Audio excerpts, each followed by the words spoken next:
মানুহ জীৱশ্ৰেষ্ঠ ভাল বেয়া উচিত অনুচিত ইত্যাদি বিচাৰ কৰিব পৰা ক্ষমতা ভগৱানে মানুহক দিছে কিন্তু বৰ্তমান জীৱশ্ৰেষ্ঠ মানুহেই প্ৰকৃতিৰ ওপৰত ধ্বংসলীলা আৰম্ভ কৰিছে নিজৰ প্ৰয়োজনীয় সম্পদখিনি প্ৰকৃতিৰ পৰা আহৰণ কৰাৰ উপৰিও ধ্বংস কৰি গৈছে এটাৰ পাছত আনটো সম্পদ পৰিৱেশ সংৰক্ষণ বৰ্তমান কেৱল এটা শ্লোগানহে মাথো কেৱল বিশ্ব পৰিৱেশ দিৱসৰ দিনা গছপুলি ৰোপণ কৰি ছ'চিয়েল মিডিয়াত ফটো আপলোড কৰি নিউজ চেনেলত বহি পৰিৱেশ সংৰক্ষণৰ ডাঙৰ ভাষণতে বৰ্তমান পৰিৱেশ সংৰক্ষণ সীমাবদ্ধ কিন্তু বাস্তৱ ৰূপ দিবলৈ কাৰো যে সাহসো নাই এনেবোৰ কাৰণতেই জন্ম হৈছিল মৰিগাঁৱৰ এণ্টি গ্লোবেল ৱাৰ্মিং ছ'চাইটি আৰু ছাত্ৰ ছাত্ৰীসকলক কলিতেই প্ৰকৃতি ৰক্ষাৰ যুঁজৰ বাবে এনেদৰে সজাগতা সভাৰো আয়োজন কৰি আহিছে মৰিগাঁও মহাবিদ্যালয় আৰু এণ্টি গ্লোবেল ৱাৰ্মিং ছ'চাইটিৰ তৰফৰ পৰা এখনি সজাগতা সভা শংকৰদেৱ শিশু নিকেতন জৰাবাৰীত আয়োজিত হোৱা সভাখনত পৰিৱেশ সংৰক্ষণ আৰু বহনক্ষম উন্নয়ন এই বিষয়ত বিশদভাৱে আলোকপাত কৰে সভাত বিশিষ্ট ব্যক্তি হিচাপে উপস্থিত থকা মৰিগাঁও মহাবিদ্যালয়ৰ অধ্যক্ষ ডক্টৰ লীলাকান্ত বৰঠাকুৰ দেৱকে আদি কৰি উদ্ভিদ বিজ্ঞান বিভাগৰ প্ৰাক্তন মুৰব্বী অধ্যাপিকা ভূমিদেৱী বৰঠাকুৰ মৰিগাঁও মহাবিদ্যালয়ৰ ইংৰাজী বিভাগৰ অধ্যাপিকা শাৰদা চৌধুৰী এণ্টি গ্লোবেল এছ'চিয়েশ্যনৰ কাৰ্যকৰ্তা প্ৰদীপ কলিতা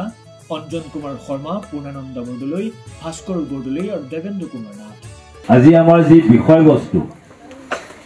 আজি ইয়াত আলোচনা কৰিব লগা বিষয়বস্তু বা ইয়াতে যি উদ্দেশ্যৰে আমি আহি সকলো উপস্থিত হৈছোঁ এই বিষয়বস্তুটো কিন্তু অত্যন্ত গুৰুত্বপূৰ্ণ বিষয়বস্তু আমি সকলোৱে পৰিৱেশৰ সম্পৰ্কত কথা কওঁ পৰিৱেশ সম্পৰ্কত আমি সচেতন হোৱা উচিত বহনক্ষম উন্নয়নৰ ক্ষেত্ৰত আমি সচেতন হোৱা উচিত আৰু যিসকল ছাত্ৰ ছাত্ৰী মোৰ সন্মুখত আছে এই ছাত্ৰ ছাত্ৰীসকলে পৰিৱেশ সম্পৰ্কত জলবায়ু পৰিৱৰ্তন সম্পৰ্কত তেওঁলোকৰ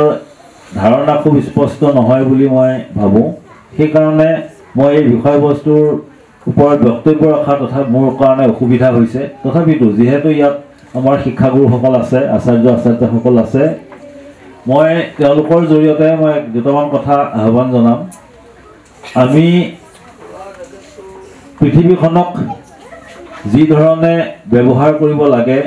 ভৱিষ্যত প্ৰজন্মৰ কাৰণে জীৱকুলৰ কাৰণে সেই ধৰণে আমি আমাৰ যি জ্ঞান এই জ্ঞান আমি কেনেধৰণে বাস্তৱ ৰূপায়িত কৰোঁ সেই ক্ষেত্ৰত আমাৰ আচাৰ্যসকলে ছাত্ৰ ছাত্ৰীসকলক শিক্ষা দিয়া উচিত বুলি ভাবোঁ আৰু আমি জলবায়ু পৰিৱৰ্তন আমাৰ যি পৰিৱেশ সংৰক্ষণ বুলি কোৱা হৈছে পৰিৱেশ সংৰক্ষণনো কি বহনক্ষম উন্নয়নো কি এই সম্পৰ্কত মই বহুত বেছি দীঘলীয়াকৈ নকওঁ কিন্তু আমাৰ ছাত্ৰ ছাত্ৰীসকলক যাতে আচাৰ্যসকলে শিকায় যে পৰিৱেশ এটা ভালে ৰাখিবৰ কাৰণে আমাৰ ছাত্ৰ ছাত্ৰীসকলে সৰুৰে পৰা কি ধৰণৰ অভ্যাস গঢ় দিয়া উচিত কেনেধৰণৰ অভ্যাস গঢ় দিলে কেনেধৰণৰ অভ্যাস আমি ছাত্ৰ ছাত্ৰীসকলক দিব পাৰিলে আমি ভৱিষ্যতে এখন ভাল সমাজ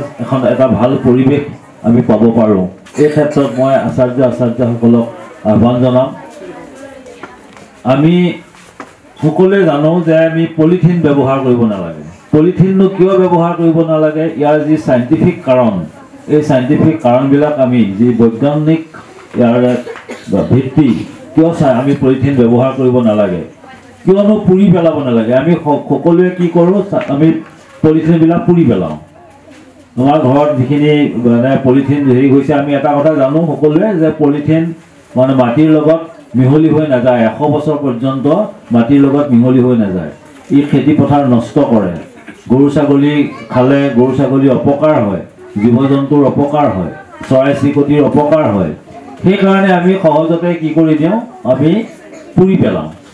আৰু এই পুৰি পেলোৱাটো যে অত্যন্ত হানিকাৰক স্বাস্থ্যৰ কাৰণে এই ক্ষেত্ৰত আমাৰ বহুতৰে সজাগতা নাই সেইকাৰণে আমাৰ আচাৰ্যসকলে ছাত্ৰ ছাত্ৰীসকলক যাতে কয় যে তেওঁলোকে ঘৰত যদি কোনোবা ব্যক্তিয়ে ঘৰত তেওঁলোকৰ মাক দেউতাক হওক বা আইতাক ককাক হয় কোনোবাই যদি পলিথিন পুৰি পেলায় সেইটো যাতে তেওঁলোকে বাধা দিয়ে কাৰণ তাৰ পৰা যি ডাইঅক্সিন গেছ নিৰ্গত হয় পুৰিলে সেই ডাইঅক্সিন গেছৰ পৰা আমাৰ বিভিন্ন ধৰণৰ বেমাৰ আজাৰ সৃষ্টি হয় আমি সততে আমি পানীয়ে প্ৰাণীৰ প্ৰাণ বুলি কোৱা হয় পানী এই পানী আমাৰ আচাৰ্যসকলৰ জৰিয়তে পানীৰ ব্যৱহাৰটো কেনেকুৱা হ'ব লাগে আমি পানীক সঠিক ধৰণে কেনেকৈ ব্যৱহাৰ কৰিব পাৰোঁ আমাৰ ছাত্ৰ ছাত্ৰীসকলক যাতে তেখেতসকলে ভাল জ্ঞান দিয়ে পানীৰ ব্যৱহাৰটো কেনেকুৱা হ'ব লাগে আমি কি কৰোঁ এটা পানীৰ টেপ খুলি থৈ দিওঁ বহুত সময় পানী অপচয় হৈ থাকে আমি পথাৰত খেতি পথাৰত মেডিচিন দিওঁ পানী দিওঁ সেই পানী ভূগৰ্ভলৈ যায় ভূগৰ্ভৰ পানী দূষিত হয় গতিকে আমি যে ৰাসায়নিক দ্ৰব্য ৰাসায়নিক যি পদাৰ্থ এই ৰাসায়নিক পদাৰ্থবিলাক যাতে আমি খুব কম ব্যৱহাৰ কৰোঁ তাৰ কাৰণে আমাৰ ছাত্ৰ ছাত্ৰীসকলক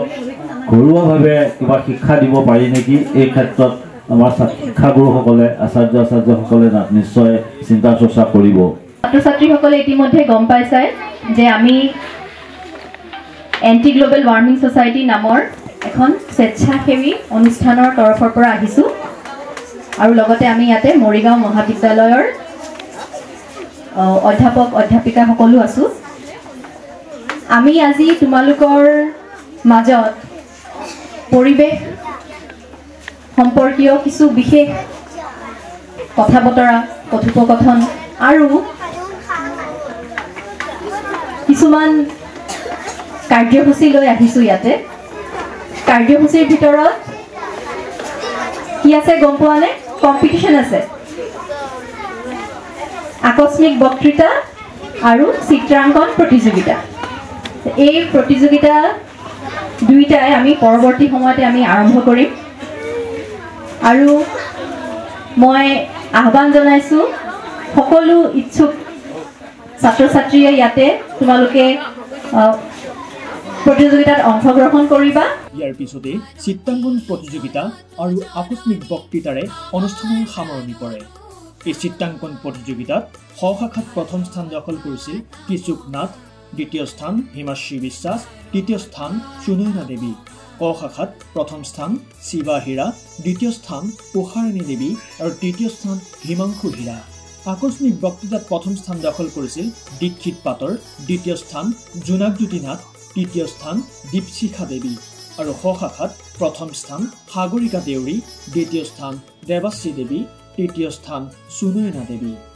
আজি আমি আহি মৰিগাঁৱৰ জৰাবাৰী শংকৰদেৱ শিশু বিদ্যা নিকেতনত পাইছোঁহি আৰু আমি আহিছোঁ মৰিগাঁও মহাবিদ্যালয় আৰু এণ্টি গ্লোবেল ৱাৰ্মিং ছ'চাইটি বুলি যিটো আমাৰ প্ৰাকৃতিক সম্পদ সুৰক্ষাৰ যিটো আমাৰ এটা অনুষ্ঠান 2009 4তে স্থাপিত হোৱা এটা ৰেজিষ্টাৰ্ড অৰ্গেনাইজেশ্যন আমি আহিছোঁ যে ইয়াৰ আমাৰ উদ্দেশ্য হৈছে কি সৰু সৰু ল'ৰা ছোৱালী বা বেলেগ বেলেগ অনুষ্ঠান প্ৰতিষ্ঠানত আমি বৃক্ষৰোপণ কৰা আৰু ল'ৰা ছোৱালীসকল বা যিকোনো ব্যক্তিক আমি সজাগ কৰা যে আমাৰ যিটো প্ৰদূষণ আহিছে বা যিটো global warming mainly global warming যিটো গোলকীয় উত্তাপন বাঢ়িছে এই উত্তাপন ৰোধটো আমি কেনেকৈ কৰিব পাৰোঁ প্ৰতিজন ব্যক্তিয়ে আমি যদি অকণকৈ সহায় কৰোঁ তেতিয়াহ'লে ডেফিনেটলি এই গোলকীয় উত্তাপনটো এদিন কমিব আৰু এইটো এটা প্ৰাকৃতিক কথা প্ৰাকৃতিক দুৰ্ঘটনাই বুলি ক'ব লাগিব কিন্তু এইটো আমি মানুহে বেছি কৰিছোঁ এতিয়া আমাৰ ইচ্ছা আমি এনেকুৱা অৰ্গেনাইজেশ্যনৰ জৰিয়তে মানুহখিনিক বিশেষকৈ উঠি অহা সৰু সৰু ল'ৰা ছোৱালীখিনিক যদি আমি শিকাব পাৰোঁ যে আমি প্ৰদূষণমুক্ত এখন পৃথিৱীৰ আশা কৰিব পাৰোঁ আৰু সেইকাৰণে আমাৰ এইটো উদ্দেশ্য লৈ আজি আমি ইয়াত উপস্থিত হৈছোঁ আৰু সেইকাৰণে পৰিৱেশ সম্বন্ধীয় কিছুমান সৰু সৰু টপিক আনিছোঁ যিটো বিষয়বস্তু আনিছোঁ যে আকস্মিক বক্তৃতা পাতিছোঁ বা পৰিৱেশৰ ওপৰতে আমি আৰ্ট কম্পিটিশ্যনো ব্যৱস্থা কৰিছোঁ আৰু এলানি আমি ভাষণ বা বক্তব্য অনুষ্ঠানো ৰাখিছোঁ মানে এজ এ হ'ল আমি গোটেই অনুষ্ঠানটোৰ আমি এটা সৰু সৰু ল'ৰা ছোৱালীৰ মাজত আমাৰ দ্বাৰা আমি কেনেকৈ তেওঁলোকৰ মানসিক উৎকৰ্ষ সাধন কৰিব পাৰোঁ প্ৰাকৃতিক পৰিৱেশ আমি কেনেকৈ সৰণ কৰিব এই উদ্দেশ্য আমি আজি ইয়াত উপস্থিত হৈছোঁ আৰু আহি আমাৰ খুব ভাল লাগিলে শংকৰদেৱ শিশু বিদ্যা নিকেতনৰ প্ৰধান আচাৰ্য আৰু সকলো শিক্ষকক লগ পালোঁ আৰু পৰিৱেশ খুব ধুনীয়া ইয়াৰ ল'ৰা ছোৱালীসকলে খুব শৃংখলাবদ্ধভাৱে আছে আৰু প্ৰাকৃতিক পৰিৱেশ ইয়াত সংৰক্ষণ আছে চাৰিওফালে গছ গছনি ৰাবাৰ গছো দেখিছোঁ চাৰিওফালে গতিকে এনেই সমৃদ্ধ এটা শিক্ষানুষ্ঠান আমি তাত আহি সঁচাকৈ আজি খুব ভাল লাগিছে আৰু আমি স্কুলখনৰো সুন্দৰ এটা ভৱিষ্যত কামনা কৰিছোঁ ইমানেই ক'বলগীয়া নমস্কাৰ মই শংকৰদেৱ বিদ্যা নিকেতনৰ প্ৰধান আচাৰ্য ভাৰতী দেৱী আজি সঁচাকৈ আমাৰ খুব গৌৰৱান্বিতৰ দিন ভাল লগা দিন আজি আমাৰ মৰিগাঁও মহাবিদ্যালয়ৰ অধ্যক্ষ মহোদয়ে যি আমাক ইয়াত ধুনীয়া সৰু সৰু শিশুসকলক যি ধুনীয়া মানে বক্তব্য তেওঁ ৰাখি থৈ গৈছে যে আমাৰ বৰ্তমান আমি আমাৰ প্ৰদূষণটো আমাৰ পৰিৱেশটো আমি কেনেকৈ সংৰক্ষণ কৰিব লাগে তাৰ ওপৰত আমাৰ ধাৰণা কেনেকুৱা হ'ব লাগে সৰু সৰু কথাৰে তেওঁ যি আমাক ভাল লগা কথা অলপ কৈ গৈছে আমি সকলোৱে সেইটো লেখত ল'বলগীয়া আৰু তাৰ লগতে আমাৰ অমিবৰ ঠাকুৰ বাইদেউৰ যি আমি মৰম আৰু স্নেহ আমাৰ ছাত্ৰ ছাত্ৰীসকলৰ প্ৰতি পাইছোঁ সঁচাকৈ আমি গৌৰৱান্বিত হৈছোঁ আজি আমাৰ নিকেতনৰ এটা ভাল দিন বুলি আমি ভাবিছোঁ আৰু লগতে আমাৰ শিশুসকলৰ অনাগত দিনত এই পৰিৱেশৰ বিষয়ে অলপ সুন্দৰ জ্ঞান যি আছিলে তাতকৈ অলপ বিস্তৃত হ'ব বুলি মই ভাবিছোঁ একে কৈ মই সামৰিছোঁ আজি এণ্টি গ্ল'বেল ৱাৰ্মিং ছ'চাইটি আৰু জৰাবাৰী শংকৰদেৱ বিদ্যা নিকেতনৰ যৌথ প্ৰচেষ্টাত যি আৰু লগতে আমাৰ মৰিগাঁও মহাবিদ্যালয়ৰ গোটৰ যৌথ প্ৰচেষ্টাত পৰিৱেশ সংৰক্ষণৰ উদ্দেশ্যে আমি আজি দিনটোত যি এটা আমি কাৰ্যসূচী হাতত লৈছিলোঁ এই কাৰ্যসূচীটো ইতিমধ্যে আৰম্ভ হৈছে আৰু সফলভাৱে ইয়াৰ ছাত্ৰ ছাত্ৰীসকলে অংশগ্ৰহণ কৰিছে আৰু আমি ভাবিছোঁ আমাৰ লক্ষ্য উদ্দেশ্য যিহেতু গোলকীয় উত্তাপ নিয়ন্ত্ৰণ কৰি আমি প্ৰাণীকুলক ৰক্ষা কৰিব লাগিব প্ৰকৃতিক ৰক্ষা কৰিব লাগিব উঠি অহা প্ৰজন্মই হাত ধৰিব লাগিব গতিকে শিশুসকলক যিহেতু আজি আমি ইয়াত অংশীদাৰী কৰি ল'ব পাৰিছোঁ আমাৰ সহযাত্ৰী কৰি ল'ব পাৰিছোঁ আমি সঁচাই কৃতাৰ্থ মানিছোঁ anti global warming society Morigaon মহাবিদ্যালয় পৰিয়ালবৰ্গ আৰু বিশেষকৈ জৰাবাৰী শংকৰদেৱ বিদ্যা নিকেতনৰ প্ৰধান আচাৰ্যকে প্ৰমুখ কৰি গোটেই আচাৰ্যসকল আৰু উদ্যোক্তাসকলে যিখিনি পদক্ষেপ গ্ৰহণ কৰিছে সকলোকে আমি ধন্যবাদ জ্ঞাপন কৰিছোঁ আৰু আমাৰ উদ্দেশ্য আমি সফল হ'ব বুলি ভগৱানৰ ওচৰত আমি প্ৰাৰ্থনা জনাইছোঁ আমি এণ্টি গ্ল'বেল ৱাৰ্মিং ছ'চাইটিয়ে মৰিগাঁও জিলাত 2004 চনৰ পৰা পৰিৱেশৰ ওপৰত আমি কাম কৰি আহিছোঁ গছ কটা বন্ধ কৰা গছপুলি ৰোপণ প্লাষ্টিক বৰ্জন পৰিৱেশ স্বচ্ছ ৰখাৰ ওপৰত আমি বিভিন্ন স্থানত এনেধৰণৰ অনুষ্ঠান আমি অনুষ্ঠিত কৰি আহিছোঁ আৰু আজি আমি জৰাবাৰী শংকৰদেৱ বিদ্যা নিকেতনত সেই সম্পৰ্কে পৰিৱেশ সজাগতা সম্পৰ্কে আমি এটি অনুষ্ঠানত অংশ লৈ সৰু সৰু শিশুসকলক পৰিৱেশ কেনেকৈ সংৰক্ষণ কৰিব লাগে পৰিৱেশ কেনেকৈ ভালকৈ ৰাখিব লাগে সেই সম্পৰ্কে আমি আকস্মিক বক্তৃতা চিত্ৰাংকন প্ৰতিযোগিতা আদি অনুষ্ঠান আমি আৰম্ভ কৰিছোঁ আৰু আমি জ্যেষ্ঠ হিচাপে আমি সকলো ৰাইজৰ সহায় সহযোগিতা বিচাৰি আগন্তুক দিনত পৰিৱেশ যাতে স্বচ্ছ কৰি ৰাখিব পাৰে সকলোকে সেই সম্পৰ্কে জ্ঞাত কৰিবৰ কাৰণে আমি কাম কৰি যাম বিদ্যাভাৰতী পূৰ্বোত্তৰ ক্ষেত্ৰ আৰু উত্তৰ অসম প্ৰান্তই সমগ্ৰ বিদ্যাভাৰতী নিকেতনসমূহে মিলি 29, 30 আৰু 31 জানুৱাৰী তাৰিখে সমূহ উৎকৰ্ষ মহাশিবিৰৰ আয়োজন কৰিছে এই কাৰ্যসূচীৰ বাবে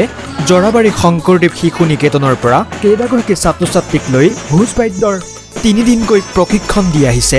বিদ্যাভাৰতীয় পূৰ্ণকালীন কাৰ্যকৰ্তা শংকৰ বিশ্বাসে সমগ্ৰ বিদ্যাভাৰতীৰ নিকেতনসমূহে মিলি জানুৱাৰী মাহৰ 29, 30 আৰু 31 তাৰিখে সমুৎকৰ্ষ মহাশিবিৰ আয়োজন কৰিছে গুৱাহাটী সৰসজা ষ্টেডিয়ামত আৰু সেই তাৰ কাৰ্যসূচীৰ যি